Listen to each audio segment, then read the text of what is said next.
What's up mga Kamanok TV? Ngayon ay ipapakita natin sa inyo ang ating mga naunang manok. Kung napanood yung mga videos nila noon, ito na sila ngayon guys. Kung hindi pa, pasyal ka sa channel ko. This is Manok TV.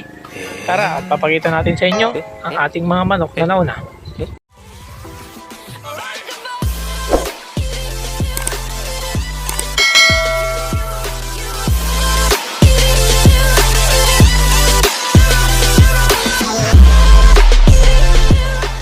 So yun na nga guys, ito si Kidlat. Amazing. Texas Half Puluano. Yun na nga guys. Okay. Siya ay napakalaki.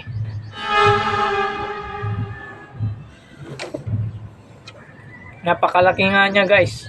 No! Ay tingnan nyo.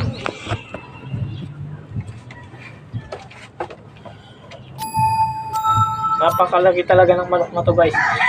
Kaya ako nag-breed ng ganito. Kasi gusto ko rin makapag-experiment ba. Ito ay nakapakaamo na manok guys. Kaya tinawag ko siyang Kidlat kasi yung laban niya ay talaga mabilis ang paa.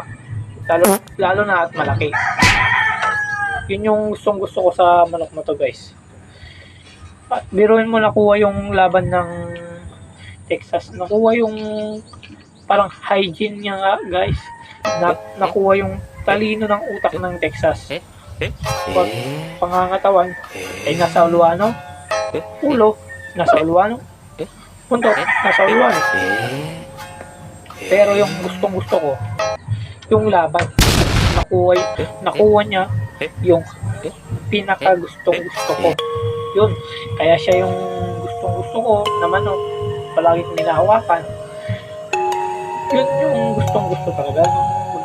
Yung laban. Huwag puro itsura guys. Yun. Dumapo naman tayo sa susunod na ating manok. Ito na nga yung ating pangalawang manok guys. Excuse me. Siya pala si Bato guys. Ang ating half Texas at Puluano din.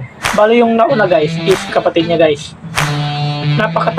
Napakatangkad din nito guys. Oh. Ano papansin nyo? Talagang napakatangkad talaga niya. Kahit tignan natin sa camera guys. Napakatangkad talaga ng ating manok na ito. Isa din siya sa aking paborito. Alam niyo kung bakit? Kasi yung mga nakakalaban niyang kasing laki niya is kayang-kaya talaga niyang salagin yung mga tira ng mga kalabang kahit maliit na, kahit mas maliit sa kanya guys, kayang-kaya talaga niya. Kayang-kaya niyang magpagsabayan guys. Oh my God. So yun na guys, ito na yung huli nating i-update sa inyong manok. Ito pala yung ating broodcock guys na Texas, Pure Texas at Pure Texas solid pumalo at sinyalado. Ito na yung ating huling papakita sa inyong manok ngayong video na ito. Ito pala yung sinyalado niya guys.